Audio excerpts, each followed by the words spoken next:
ये कहानी है एक ऐसे इंसान की जो अपनी लाइफ के एक ऐसे मोड़ पर आ खड़ा हुआ जहाँ कोई भी अपनी लाइफ से हार मान लेता। ये कहानी है स्टीफन विलियम हॉकिंग की, जो मर कर भी दुनिया भर के लोगों के दिलों में जिंदा है। जब वो बस 20 साल के थे तब उन्हें अपने अंदर एक बहुत ही दुर्लभ बीमारी के बारे में पता चला। तब डॉक्टर का कहना था कि आप बस 2 साल और जिए।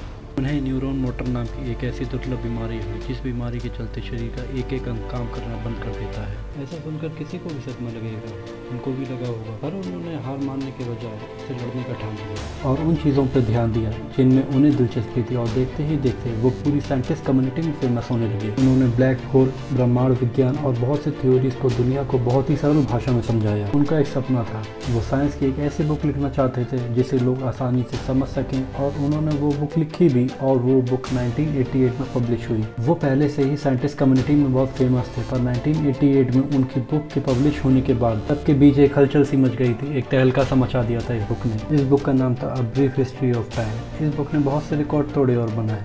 ये अपने वक्त की सबसे ज़्यादा बिकने वाली बुक बनी। ये 147 हफ्तों तक न्यूयॉर्क टाइम्स की बेस्ट सेलर लिस्ट में रही और 237 हफ्तों तक द टाइम्स ऑफ लंदन की बेस्ट सेलर लिस्ट में रही।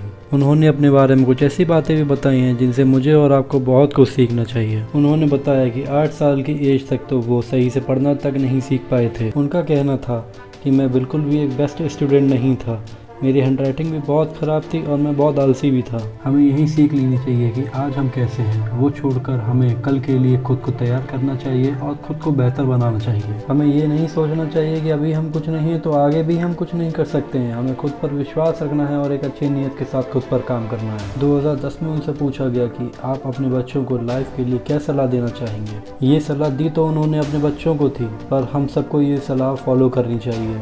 उन्होंने कहा, मैं अपने बच्चों को 3 सलाह देना चाहूँगा। पहली तो ये है कि याद रखना हमेशा सितारों की तरफ देखना, ना कि पैरों की तरफ। दूसरी ये है कि काम करना कभी मत छोड़ना, क्योंकि काम आपको लाइफ का अर्थ और उद्देश्य देता है। इसके बिना लाइफ कुछ भी नहीं है। तीसरी ये कि अगर तुम्हें तुम्हारा प्यार मिल जाए तो उसे कभी मत छोड़ना, क्योंकि ऐसा बहुत कम होता है। वो हम सबको सिखा गए हैं कि लाइफ में कुछ भी करने के लिए हमें अपनी कमियाँ नहीं अच्छाइयाँ देखनी चाहिए और उन पर काम करना चाहिए।